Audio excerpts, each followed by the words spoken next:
అదే సమయంలో 5 సంవత్సరాలు మా కార్యకర్తలు పడిన ఇబ్బందులు, చాలా మంది స్లీప్లెస్ నైట్స్,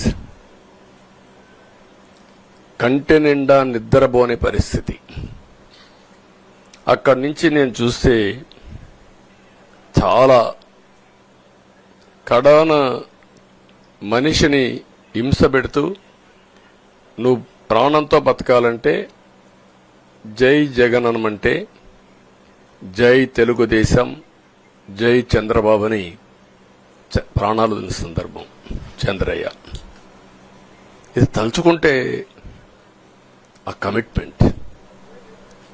కమిట్మెంటే, ఆ త్యాగాల ఫలితమే ఈరోజు ప్రజాస్వామ్యాన్ని కాపాడుకోగలిగాం.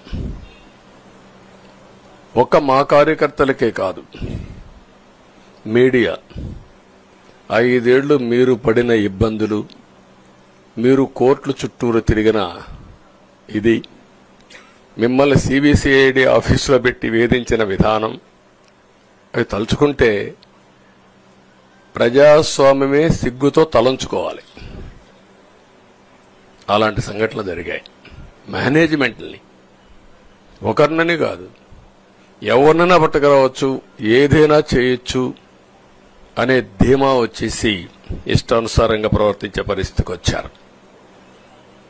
అదే సమయంలో ప్రజల మీద, మా పార్టీ మీద సరే, ఈవెన్ జనసేన పవన్ కళ్యాణ్, ఆయనకు కూడా స్వేచ్ఛ లేదు.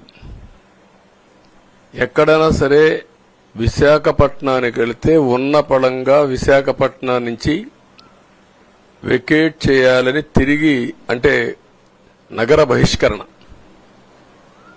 ఒక నాయకుడిని నగర బహిష్కరణ చేస్తే కారణం చెప్పకుండా ఇంకా వేరే వాళ్ళ కథ ఏముంటుందో మనం ఆలోచించుకోవాల్సిన అవసరం ఉంది. కేసులు పెడితే ఎందుకు పెట్టావు కేసు అని అడిగితే దానికి సమాధానం చెప్పకుండా ముందు నిన్ను అరెస్ట్ చేస్తున్నాం, తర్వాత కేసు డీటెయిల్స్ ఇస్తా ఉంటారు. ఇలాంటి చాలా జరిగాయి.